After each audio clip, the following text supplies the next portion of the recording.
Big Q, what up? What up, Kev? Man, Chicago Bears are turning the page onto another divisional opponent in the Minnesota Vikings. We're going to see what Flores got in tune for Caleb Williams. We also have the Bulls taking on the Milwaukee Bucks tonight. That should be a pretty good game. The Bulls they beat them already once, right? Yeah, they did early in the season. Yeah, We'll this is talk a about year they could beat them. we'll talk about all that and more right after the intro.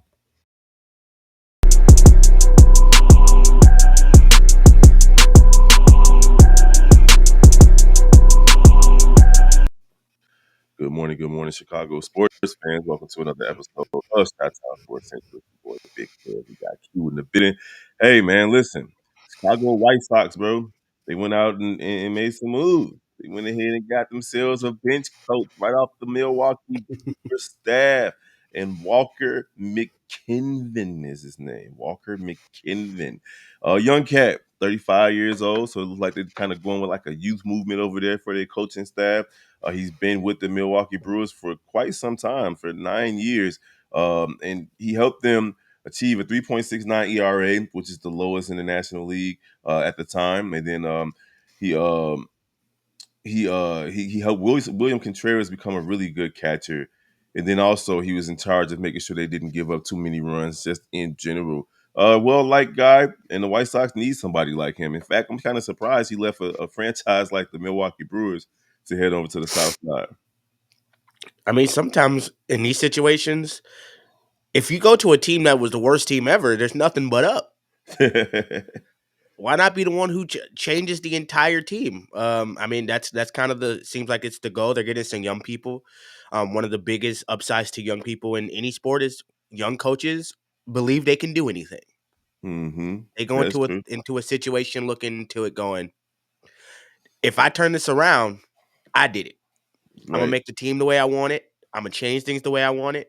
And then when you look at a Jerry team with a team this bad, he might actually give you some rain. Go ahead and have some control. It can't get worse.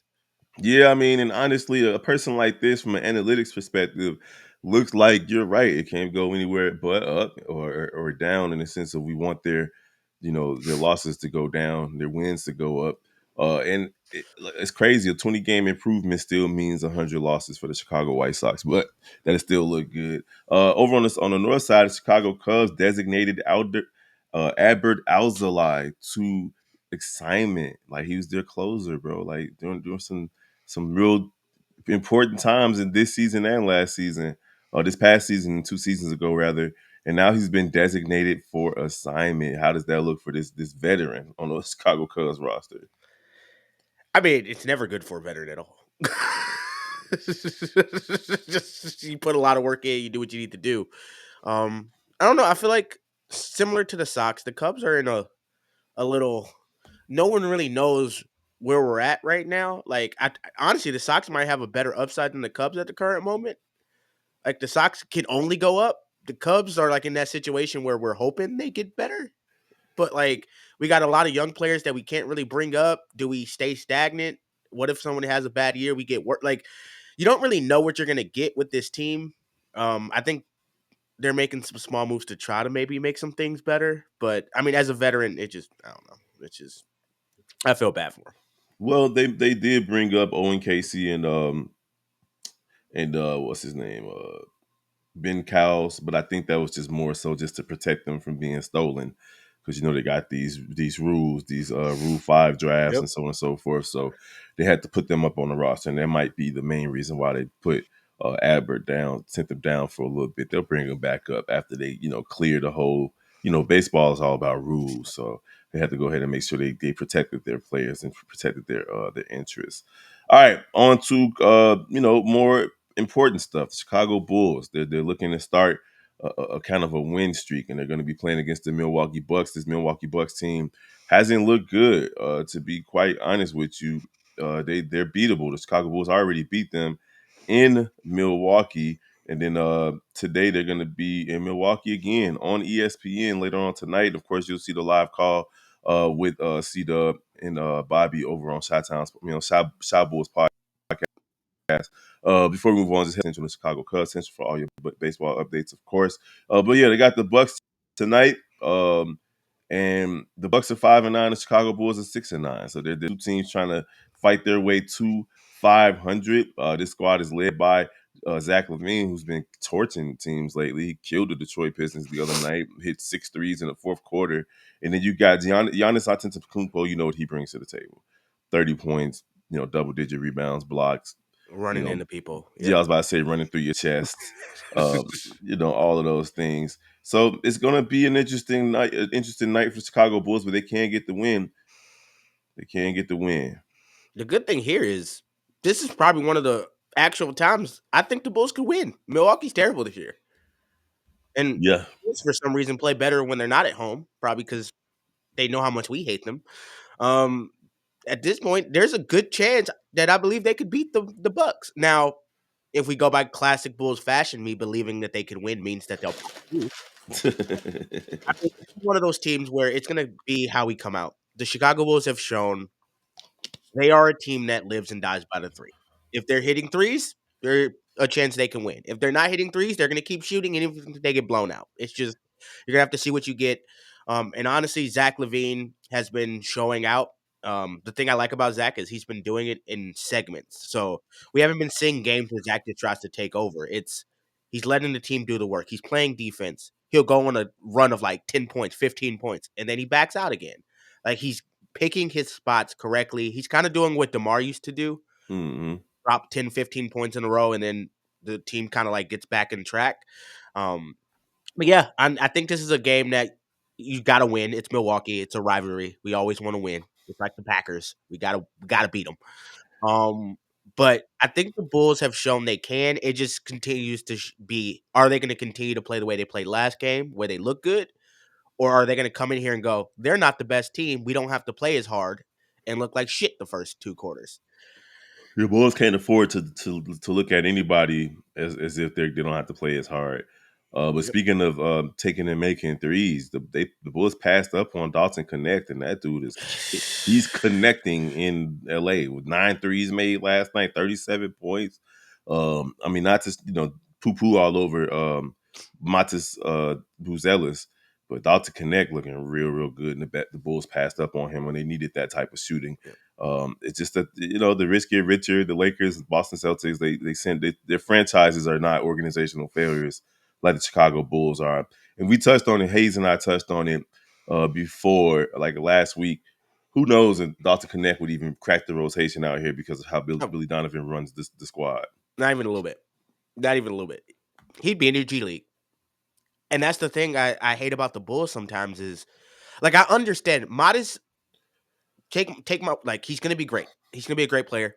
Um, but my issue is the Bulls keep drafting for will be hmm long power forward with upside will become a good player. Modest will become a good player. Dalen will become a good player. I'm tired of us drafting people who we got to wait 5 to 6 years to see some shit. Right. I want a Right. player who comes in the first year, looks good. NBA ready. Like, NBA just ready. can I get one person who comes in is like they're the fifth person or the sixth person off the bench. There are 6 man. They're coming in. They look like they're not scared. They look like they can shoot. I'm tired of getting players who have weird looking jump shots. Have you noticed that? Like every player we get, no one hmm has a fluid jump shot whatsoever, which is weird. Like I want a player who knows how to play basketball, comes in with the IQ, comes in with the ready to play body, and just does work. Because it's annoying. Whenever we play another team, like when we play the Lakers, Modest is on the bench and Connect will come out and look like a star, and we're just sitting here like, well, we passed them up. Great, we Passed up on it. You had a good chance, and I think if Matis was off the board, that's who they would have gone with. Was Dalton Connect? It's just that's just how the cookie crumbles. The Pelicans got to feel like crap. Like they passed up on getting that pick from the Lakers for next year's pick, and it looks like the next year's pick is going to be not necessarily a lottery pick, but it's going to be late in the 20s because the Lakers are playing well enough to go deep into the playoffs. So it is what it is, man. That's just how the Bulls are. That's how teams do. But this is really more a Pelicans mess up than the Bulls mess up. The Bulls got their guy. They had their eyes set on Matis, and he fell to him. Matis is a top 5 talent. We're going to see if he can move forward and get better. That is what it is. So if you guys want to hear anything else about the Chicago Bulls, head on over to Chicago Bulls Central, where Hayes is definitely holding it down. So we're gonna go. I decided to put the Bears last today. Uh, Blackhawks lost last night, by the way, 3-2. Head over to Chicago Blackhawks Central. Check out what the guys have to say about that. But the Bears, man, riddled with injuries, a team in flux, 4-game losing streak now after starting the season 4-2. They're now 6-4, and now a buzzsaw's coming to town in the Minnesota Vikings.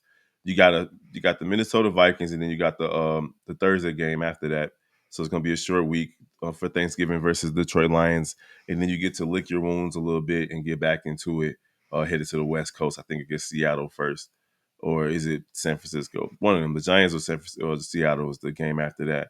But Thomas Brown, man, and Caleb Williams, they're gonna have their work cut out for them on Sunday, bro, with Flores and his 3-4 defense and his blitzes. They blitz a lot. They feast on turnovers. How we thinking that they're gonna look this week? Though? Got a full week of practice Yep. in place right now. You got Thomas Brown and Caleb Williams looking at this film. How we think they're gonna look against Minnesota?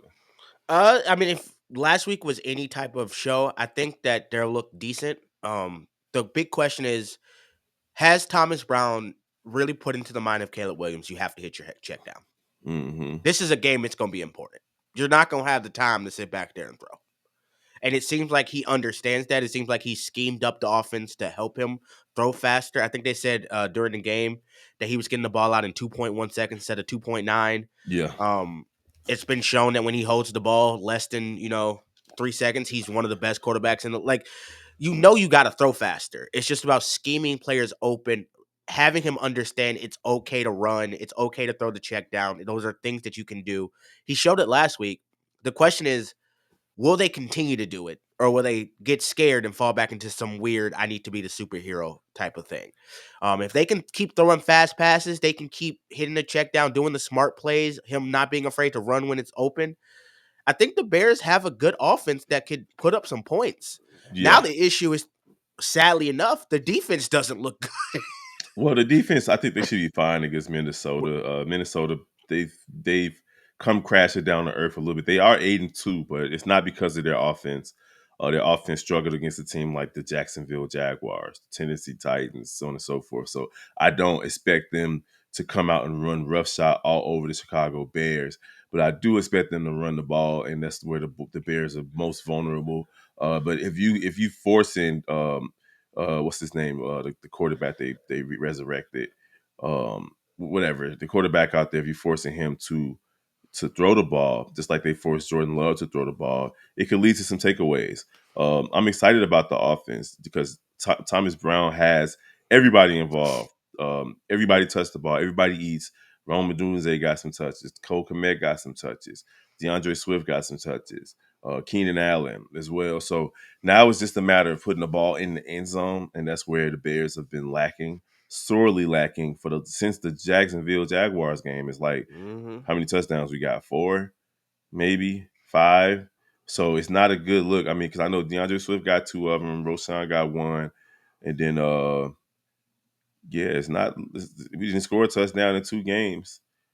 So, it is what it is. I know DJ Moore's probably happier too, the way they're getting him involved, even though it's still a lot of trickery. He's not Yeah. getting the slant plays, he's not getting the deep balls, but they're getting the ball in his hands and letting him go to work the way that they're supposed to, as opposed to the last offensive coordinator who's here. I do hope this year we see at least one good deep ball. Yeah. Like, damn. Like, I'm just sitting here like every time they throw a pass, I'm like, well, it's not gonna be a 45-yard pass. It's not gonna be anything over that. It's just gonna be gonna be a nice little short pass. We go see what happens after. Like, this team is really relying on yards after the catch. Um, but yeah, I think now there'll be some confidence. I think if Caleb starts to do what he's supposed to do in the short game, it'll open up the long game a little bit. The Bears look like their offensive scheme has changed. Thomas Brown knows what he's doing somewhat. At least he's better than fucking Shane Waldron. Um, it's just about, can he really continue to push this team to get better? I also am kind of excited to see if they keep him, what he does next year. It depends because they're gonna fire Eberflus and it's gonna Yep. be a if the next coach coming in wants to keep him, which is probably not. That's just not how that goes. That's just not how it goes. So Sam Darnold is, he's prone to throwing picks. He got 10 interceptions so far this season. So let's make that 12, 13. Jones isn't the same Jones he was with the Green Bay Packers, but he's still a decent rushing threat. And Justin Jefferson is Justin Jefferson. We know what he brings to the table. We know that he's gonna try to take the top off and Yep.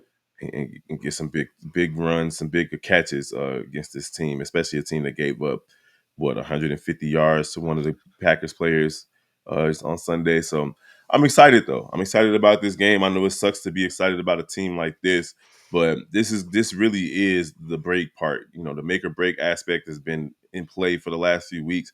But this will really be the break part. If the Bears win this game, then it's always how it is. They win this game and then they go to Detroit and win the Thanksgiving game, they'll be 6-6 and right back into the conversation for making the playoffs. But to go on a 6-game losing streak, again, we probably feel differently about how a lot of people feel though. Like seeing the Bears lose these next 2 games could spell the end of Eberflus. You lose 3 straight Yeah. division games, and that would be 6 straight losses overall. And that would be a 10-26 record in your tenure. I don't see how they stick with them. No, I mean at this point, I don't see how you stick with him in general. Like he, there's nothing that could happen that he shouldn't be gone already. Like Eberflus should be gone. But yeah, I mean it's scary though. This is one of those things where this is what the Bears do, and that's what kind of scares me about this game. Is the reason I feel a little bit better about it is because the offense looked good last game. But Hmm. if history speaks for itself, the Bears tend to do that. They look terrible. They give you one good little, oh, wait, no, we have a chance. Maybe we're not the worst team in the league. And then the next game they come out and they look absolutely horrible. So it's kind of scary because I also know that if it's anything like the past, we're going to end up watching this team look absolutely like shit tomorrow. And the Sunday. offense going, yep, or Sunday, yep. And then the offense going to look bad. I feel like it's going to look Well, real Caleb is going bad. to be getting blitzed, blitzed, blitzed. We saw it happen against uh, the Patriots, but again, I'm looking forward to seeing how Thomas Brown tries to counter that. So Yeah. we're gonna see how That's it that. goes. We're We'll give looking you forward to Tom seeing how they react. We're not looking forward to seeing offense play good. We're looking forward to seeing if he's a good enough offensive coordinator to make the changes. well. I mean, we just don't know because we haven't seen it yet. Like this is his second game, so we'll get a good barometer, a good gauge on how that's gonna look. But all right, y'all, man. If you want to see anything else about the Chicago Bears, head over to Chicago Bears Central. No news on the sky, but you already know all the channels. Your favorite Chicago sports team and type the word Central behind it. We also have NBA Central and the Shy Bulls podcast with C Dub and Bobby, man. Q, you got anything else for the game? Pray. Don't That's forget to all. pray. Each of us so. All right, y'all. We're going to holler at you next time. Peace.